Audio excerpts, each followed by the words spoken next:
Hello বন্ধুরা, তোমরা সব কেমন আছো? আশা করছি খুব ভালো আছো। আমিও খুব ভালো আছি। তো দেখো, তোমাদের আমি ডিম পোলাও বানাচ্ছি। তো কীভাবে বানাই দেখাও তোমরা।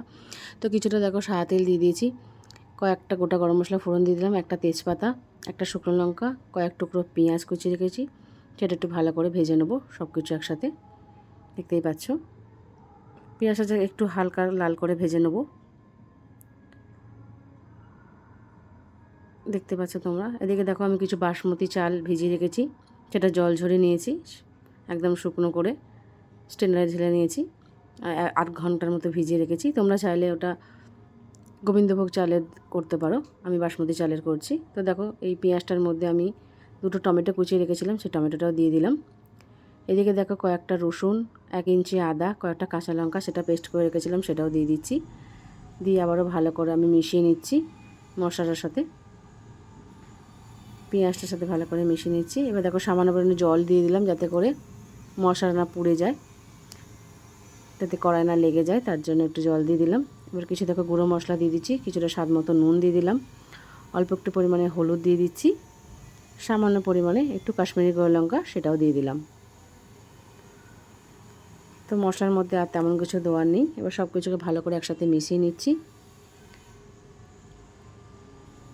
মশলা তেল ছাড়া অবধি একটু কষাতে হবে, যাতে আদা রসুনের কাঁচা গন্ধটা যাতে না থাকে, তার জন্য কিন্তু একটু কষিয়ে নিতে হবে। এবার দেখো, যেহেতু ডিমের পোলাও করছি তো ডিম তো অবশ্যই লাগবে। তো তার জন্য আমি 4টে ডিম সেদ্ধ করে নিয়েছি। 4টে ডিম সেদ্ধ করে নিয়ে আমি একটু করে চিড়ে দিয়েছি মাঝখান থেকে, যাতে করে মশলাটা ডিমের মধ্যে ঢোকে। এবার দেখো, আমি কিছুটা ডিমটা তুলে রাখলাম মশলা থেকে, পরে কীভাবে কাজে লাগাচ্ছি সেটা দিতে থাকো। আর ওই মশলাটার মধ্যে আমি চালটা যে ভিজিয়ে রেখেছিলাম 1 ঘন্টার মতো, 1 ঘন্টার মতো, যার হাতে যেরকম সময় লাগবে সেরকম অনুযায়ী চালটা ভিজিয়ে নেবে। তো এই মশলাটার সাথে আমি চালটা মিশিয়ে নেবো ভালো করে। তো দেখো, মশলার সাথে ভালো করে আমি চালটা মিশিয়ে নিয়েছি। এবার ভালো করে মিশিয়ে নিতে হবে। এবার দেখো, আমার 2 বাটি জল ছিল, 2 বাটি চাল ছিল, 4 বাটি জল দিচ্ছি। তোমাদের চালটা কিন্তু সবসময় মেপে নেবে, কারণ জল যতটা পরিমাণে কম থাকবে সেই পরিমাণে কিন্তু ঝরঝরে টাইপস হবে। তো জলটা কিন্তু পোলাওতে সবসময় মাথায় রাখতে হবে যে যত বাটি চাল থাকে তার ডবল জল দিতে হয়। তো দেখো, আমি 4টে কাঁচা লঙ্কাও দিয়ে দিলাম একটু ঝালের জন্য।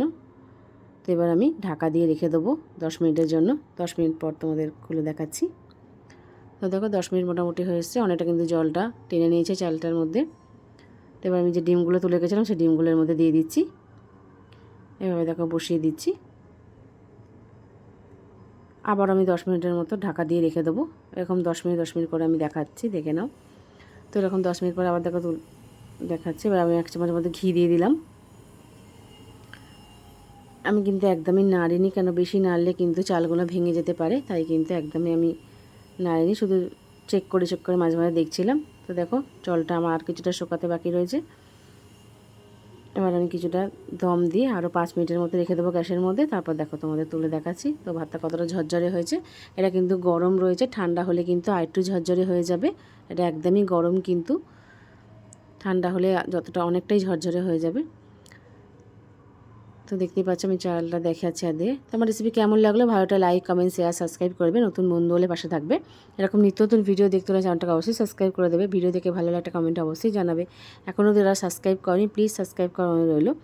তো দেখতেই পাচ্ছ, খুব জলদি কিন্তু একটা বাচ্চা থেকে বড় সবার খুব জনপ্রিয় রেসিপি তৈরি করা হয়ে গেল। যখন ডিমের ঝোল খেতে ইচ্ছা করবে না, তখন একঘেয়েমি এরকম না করে এরকম জলদি সবার জন্য বানিয়ে ফেলতে পারো। তো দেখতেই পাচ্ছ, দেখতে যতটা লোভনীয় হয়েছে, খেতেও কিন্তু দুর্দান্ত হয়েছে। তো অবশ্যই একবার বাড়িতে বানিয়ে দেখো, নিজেরা খাও, সকলকে খাও, একটা কমেন্টে জানাবে। তো থ্যাংক ইউ সো মাচ।